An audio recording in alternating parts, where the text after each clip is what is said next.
हर हर महादेव, शिव शंकर। आपको लोगों को फेस करने में डर लगता है।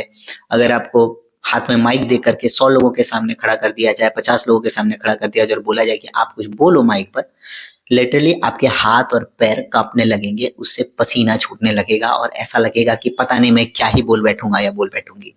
ये जो डर है ना, सिर्फ और सिर्फ एक चीज से आता है कि लोग मेरे बारे में क्या सोचेंगे। कहते हैं बोलने वालों के तो बेर भी बिक जाते हैं और चुप रहने वालों का तो सोना भी धरा रह जाता है।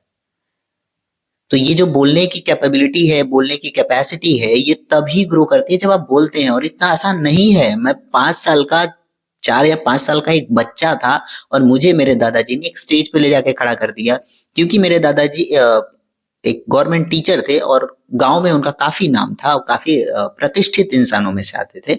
इस वजह से उन्होंने मुझे रिप्रेजेंट किया कि ये इसका गला बहुत अच्छा है, ये बोलने में बहुत अच्छा है, तो ये खुद को रिप्रेजेंट करे और कुछ सुनाए।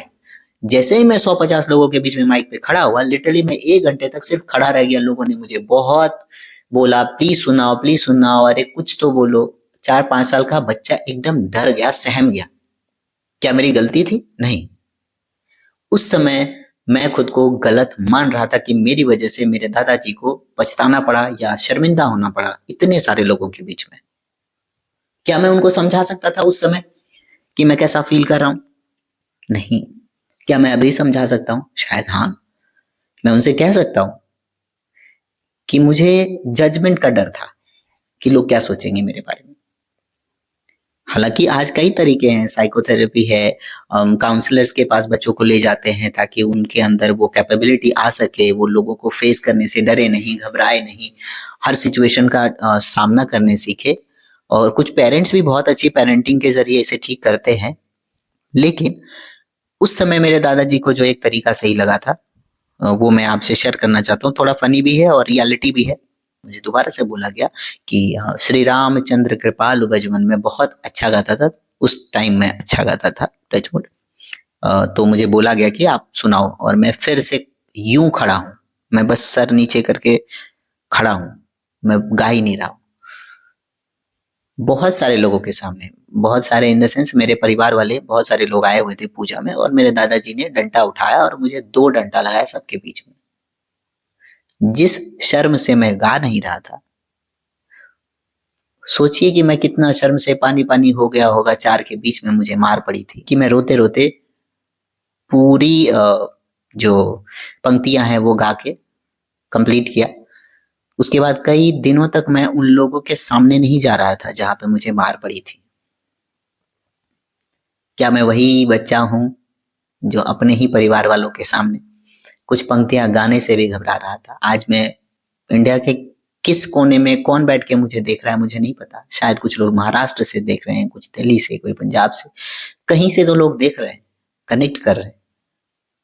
तो वहां से यहाँ आना कैसा था? वो एक्सपीरियंस उस समय मेरे दादाजी मेरे लिए दुश्मन थे। मुझे तो ऐसा लगा कि ऐसा ऐसे दादाजी किसी को ना मिले। पर लिटरली मैं अभी अगर चाहता तो कैमरा फ्लिप करके आपको दिखा सकता। मैं भी यहाँ बैठा, मेरे सामने मेरे दादाजी की फोटो लगी है। मैं उनकी बहुत रिस्पेक्ट करता हूँ, बट उस समय नहीं कर रहा था। मुझे लगा है मेरे दुश्मन है। तो मुझे ये बात समझ में आई कि जब कोई इंसान आपके जीवन में आपको संवारने के लिए थोड़े कड़े एक्शन लेता है, जब भगवान आपके जीवन में बेहतरीन चीज करने के लिए, आपको संवारने के लिए, आपको निखारने के लिए ऐसे प्रेशर में डालता है कि आप शर्मिंदा हो जाओगे, शर्म से पानी पानी हो जाओगे और ऐसा लगेगा कि भगवान ऐसा दिन किसी को न दिखाए, वो चीज आगे चल के आपके जीवन को इतना बेहतरीन बनाती है। वो रिजल्ट, उस बेबाकी को मैं आज अनुभव कर पाता हूँ कि मैं बहुत सारे लोगों को रिप्रेजेंट करता हूँ। आज मैं टीचर हूँ और जब टीचर्स डे में 100-200 बच्चे मेरे सामने होते हैं और मुझसे 4 बातें सुनते हैं और उसको अप्रिशिएट करते हैं, वो feeling, heart to heart connection को फील करते हैं, तो मुझे उस दिन वो बात याद आती है। मुझे हर शिक्षक दिवस पे वो बात याद आती है कि क्यों उन्होंने वो कड़ा एक्शन लिया था। हालांकि वो आज मेरे साथ नहीं, बट मैं उन्हें बहुत मिस करता हूँ। मैं काश उन्हें बता पाता कि मैं कभी टीचर नहीं बनना चाहता था।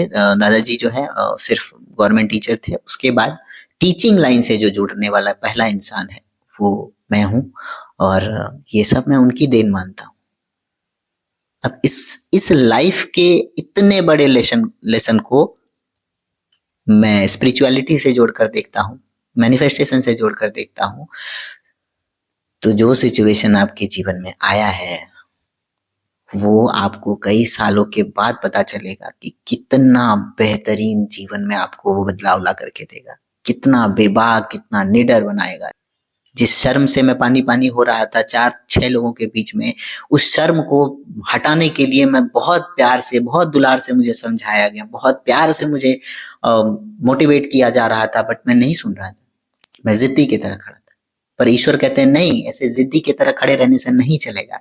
मुझे पता है तुम कैपेबल हो, मुझे पता है तुम कर सकते हो, तुम्हारे अंदर छुपी है बात, यहाँ पे रुकी है तुम्हारे बात, बस एक्शन लेने से डर रहे हो। तुम्हें लग रहा है कि लोग क्या सोचेंगे, रुको, मैं तुमको ऐसी परिस्थिति में डालूंगा कि तुमको इस चीज का भय ही खत्म हो जाएगा कि लोग क्या सोचेंगे। इसलिए जब महादेव और माँ काली जीवन में कोई चमत्कार लाने वाले होते हैं ना, तो वो तोड़ देते हैं, शर्मिंदा कर देते हैं, चार के बीच में अकेला कर देते हैं। कैसे सीखोगे?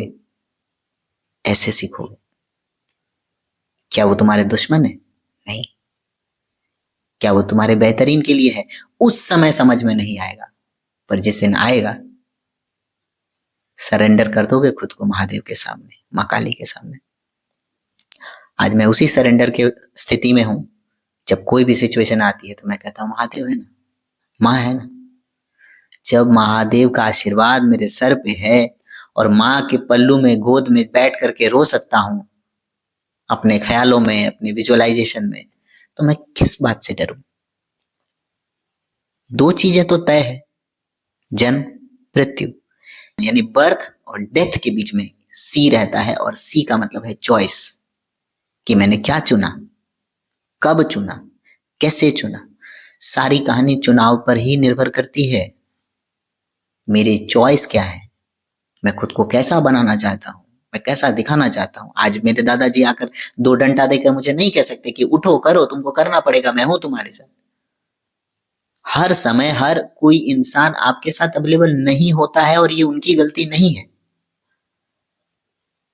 पर जो हमेशा हमेशा हमारे साथ है ना, वो महादेव है, माँ काली है। पूरा भरोसा रखो उन पर। डॉक्टर दवाई देते हैं तो उनसे पूछते हो, बहस करते हो कि मैं ठीक होऊंगा कि नहीं, मैं ठीक होने वाला भी हूं कि नहीं। उन्होंने कहा कोई बात नहीं, ये दवाई है, कड़वी है, पी लो ठीक हो जाओगे। कितने दिन पीनी है? 15 दिन पीनी है। उनसे बहस करते हो? नहीं, वो कड़वी दवाई भी पी लेते हो।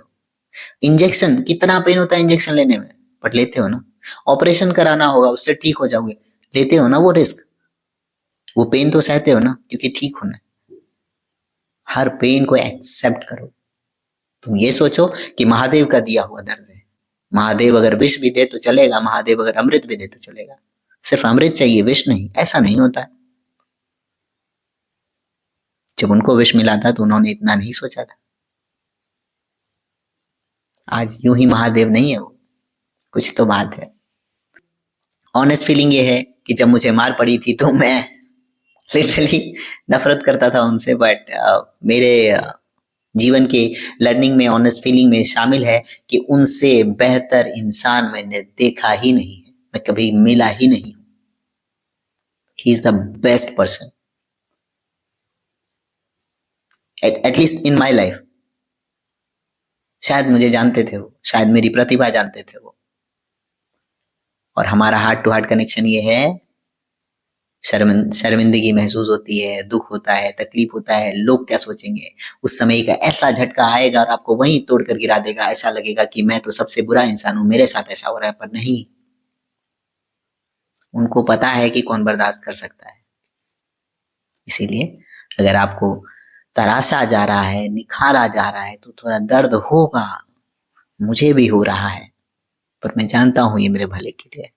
थैंक यू सो मच मेरे वीडियो से जुड़ने के लिए। Thank you so much new subscribers को जिन्होंने मुझे कमेंट किया है, जो मुझे हार्ट भेजते हैं, उन सब को शुक्रिया, क्योंकि वो मेरी जर्नी का, मेरे पार्ट का एक हिस्सा है, मेरे परिवार का एक हिस्सा है। Thank you.